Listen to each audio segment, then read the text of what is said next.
Well, it's another weekly update, and in today's show, we're going to be talking about the draft, the void contracts, or what we didn't do with the void contracts or the void years, and we give like a little update on Rodgers because it's been a short week. There's not been too much information that's come out, so we'll keep it short and sweet. So let's have a good episode.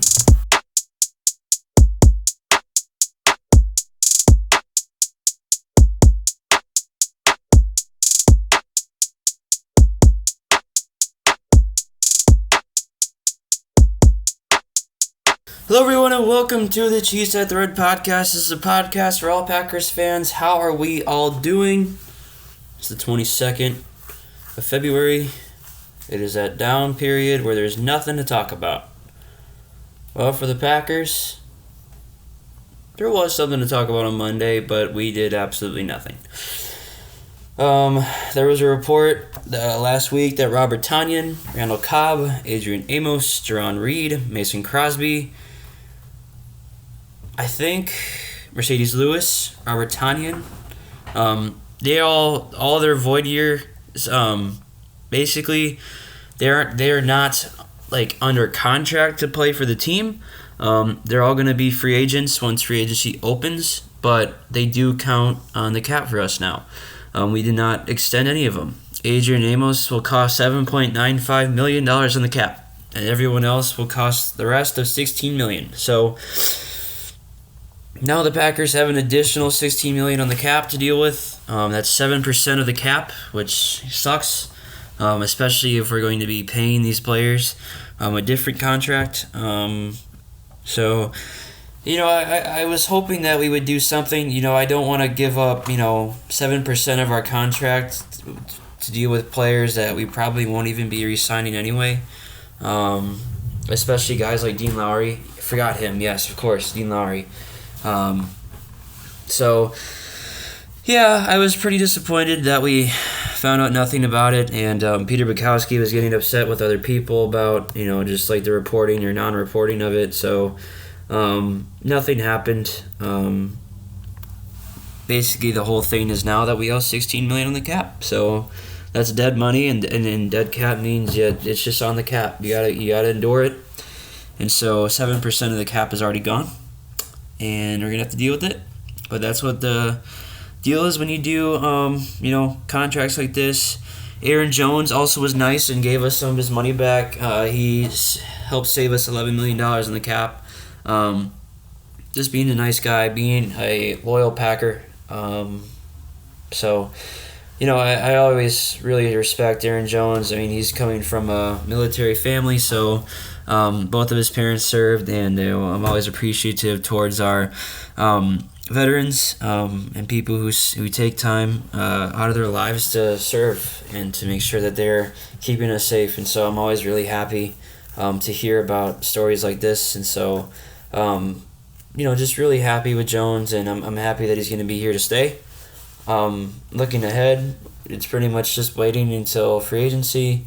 Derek Carr still sounds like he's going to wait to see what Rodgers does. I don't know if Rodgers is still in his darkness retreat. I don't know when that will happen. There was no Pat McAfee show because they're going to take a break, which means that Rodgers will also take a break, and so we're not going to get any new information from Rodgers for a while. And so either he figures out what he's going to do, either he's been hallucinating the entire time.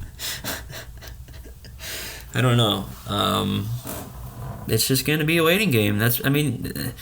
Right now it's pretty much just draft content. That's going to be the big thing until we get free agency. And I thought Aaron Nagler was pretty spot on when he said, don't expect much because, don't expect much. We never really do anything anyway. And so if we want to improve, I feel like we have to, we got to be, we have to be making sure that we're we have to be able to improve the team somehow, right? So just don't have your hopes up too much, and we got the draft to look forward to. We have everything to look forward to. But right now on the Rodgers front and the Packers front, there's nothing. Just that $16 million on the cap. So that's it for that. And then we're gonna talk about a specific player in the next segment and what's going on with the draft boards. And yeah, we'll be out of here. So thanks.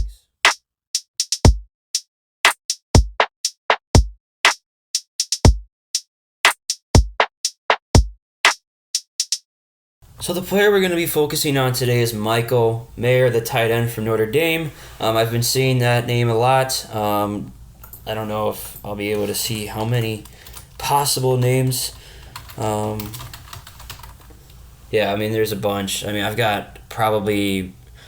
done so far, let's see here, 160 of these, and really it's more like 200, and Michael Mayer's name has probably come up the most. So let's finally talk about the guy. During his 2022 season, he had 67 catches for 809 yards and 9 touchdowns. He averaged 12 yards a catch.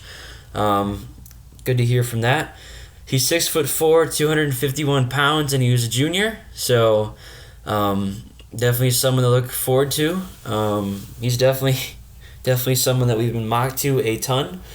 So let's read about him. Notre Dame tight end Michael Mayer is a pro-ready tight end prospect who appears poised to be an impact player at the NFL level.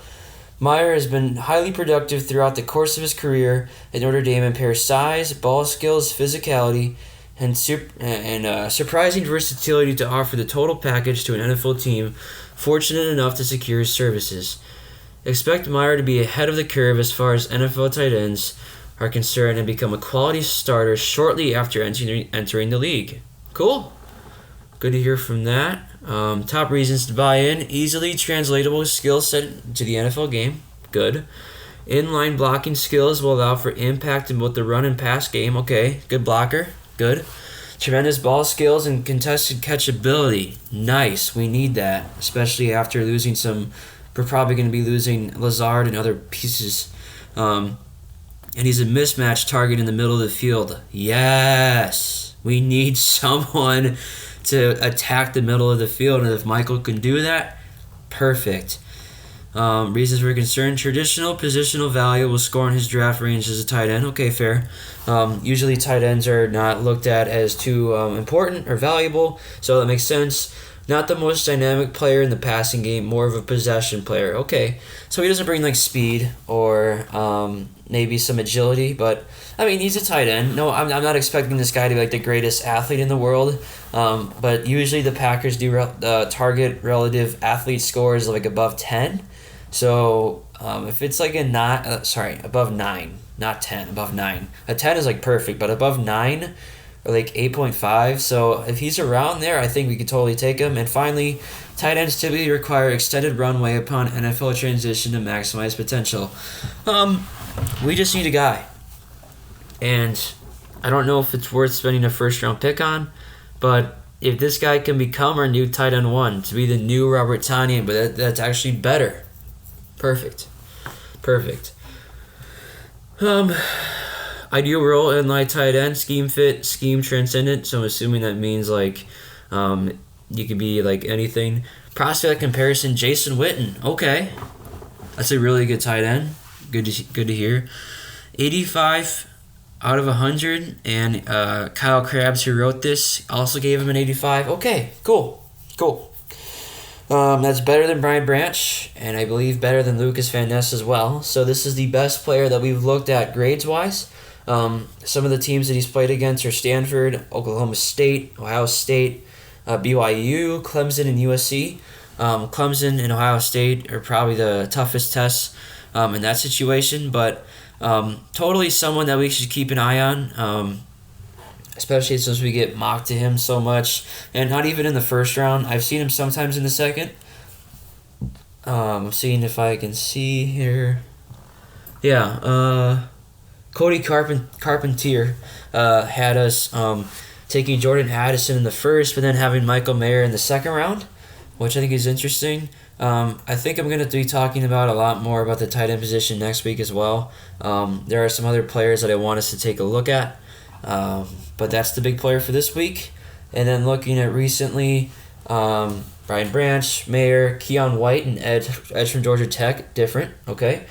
Quentin Johnson goes at 7 to us with a Rodgers trade, and then Lucas Van Ness at 15.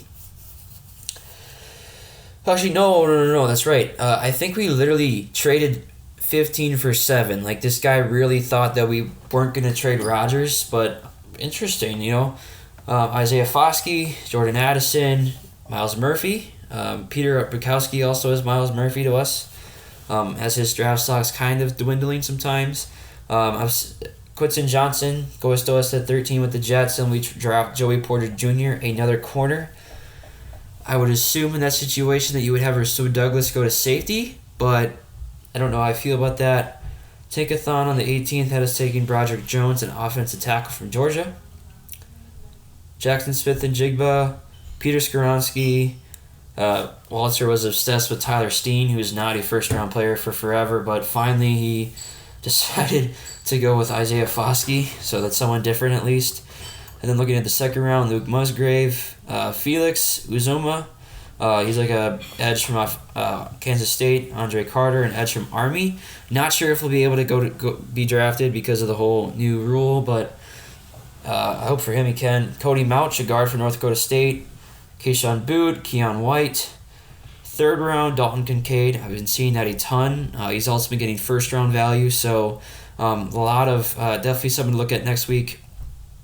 Jair Brown, Tucker safety from Penn State. Tucker Kraft, a tight end from South Dakota State. Sam Laporta, a tight end from Iowa. Zach Harrison, an edge from Ohio State. Looking at the fourth round, Tyler Scott, a wide receiver from Cincinnati. Byron Young, a defensive end from Alabama. Fifth round, Jartavius Martin and Puka Nauka. Martin's a cornerback from Illinois, and Nauka's a wide receiver from BYU. I don't know. I'm assuming he doesn't have any exposure to Jordan Love, but he could, in theory. My bad. He went to Utah State. I'm an idiot. Never mind. Sorry. Zach Pickens, Carter Warren, D. Winters, and Hunter Lupke. Pickens, defensive lineman from University of South Carolina. Carter Warren, an offensive tackle from Pitt. D. Winters, an outside linebacker from TCU. And Hunter Lupke, fullback from North Dakota State University. We have 4 7th-round picks, so that's why we're getting so many there.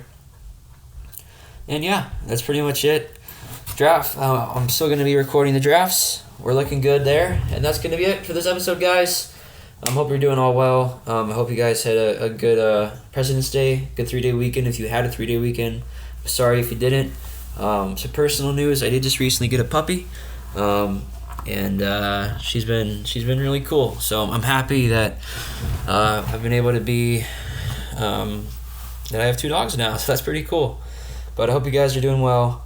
Hope the Packers can right the ship, and Aaron Rodgers give us the information soon, because I want to know what's gonna happen. Just let us know. Break the ice. Just say, yes, I'm coming back. Or, light the loon early, get traded to the Raiders, the Jets, someone with a top 15 pick. That's not the Lions. No. Or the Bears. AFC preferably.